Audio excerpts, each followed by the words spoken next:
Hey everybody, talking about Dead and Company Tour 2019. Just kind of a review of both the show I saw in person and some of the live recordings that I've heard from this tour so far. Shorter tour this year, right? Not quite as many dates or locations for Dead and Company. Maybe they're just trying to take it a little easier, and then John Mayer's also got a lot of solo dates later in the summer. So for that reason, fewer shows, and I think that's part of the reason why the show I saw in Camden, right next to Philadelphia, a few nights ago was absolutely packed. I mean, even the back of the lawn, right? Which usually, even at really crowded shows, you can still sort of go to the very back of the lawn at the venue, and like it's kind of a pathway that you can get into any other part of the venue. I couldn't even walk through that. I mean, it was so crowded that I was still stepping over people's blankets and chairs and feet all the way at the very back of the venue. So yeah, it was pretty much at full capacity, as it was in 2017 when Dead and Company only did one night in Camden. Obviously, 2018 they did two nights here, and both nights were a little less crowded. Obviously, we had the rain date in Camden the second night, which was a real bummer. They only played one set. Anyways, so I think Dead and Company owed Philly something this year, and I think they delivered. They did deliver. It was a great show. For me being a really big Deadhead, got to hear a lot of songs that I haven't heard performed live before.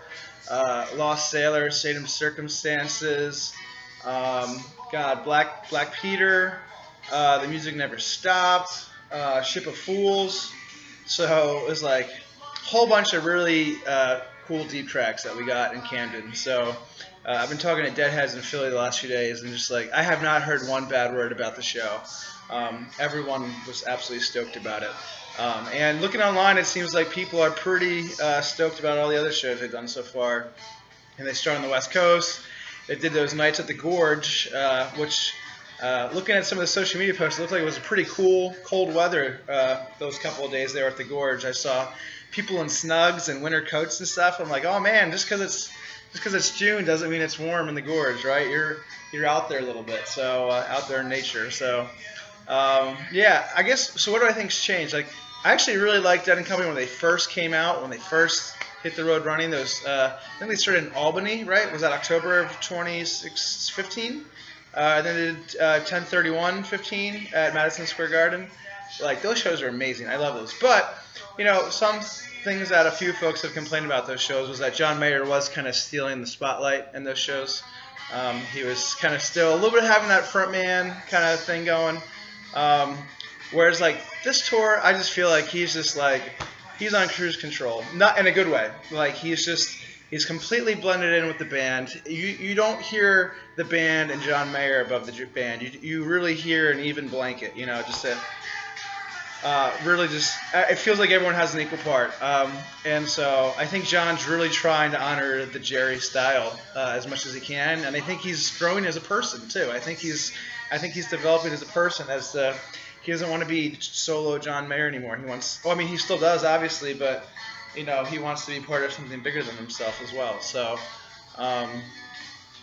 yeah, really good shows. Obviously, not a ton left on this tour, but if you get a chance to see him, highly recommend it. And yeah, I think Bobby sounded absolutely incredible. His vocals, I mean, they were as good as they were 4 years ago. So I don't know what kind of tricks he's got up his sleeve to be at that age and still being an incredible singer.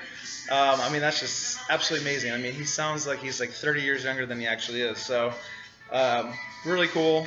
I kind of want to try to get to one more show this summer, but I don't know if I'm going to try traveling or not. I wanted to get to City Field in New York, but fortunately I had a prior commitment. So if you haven't had a chance to listen to any of the shows, or if they're coming to your town, I would definitely recommend it. I would say, even though the shows were cut short last year, I was not feeling Dead and Company 2018, at least when they came through Camden. It just didn't have the vibe I was looking for, and talked to a few other people last year too, and they're just like, yeah, that didn't do it for me. But 2019, I would say Dead and Company is on top of their game, so hope you get a chance to see them.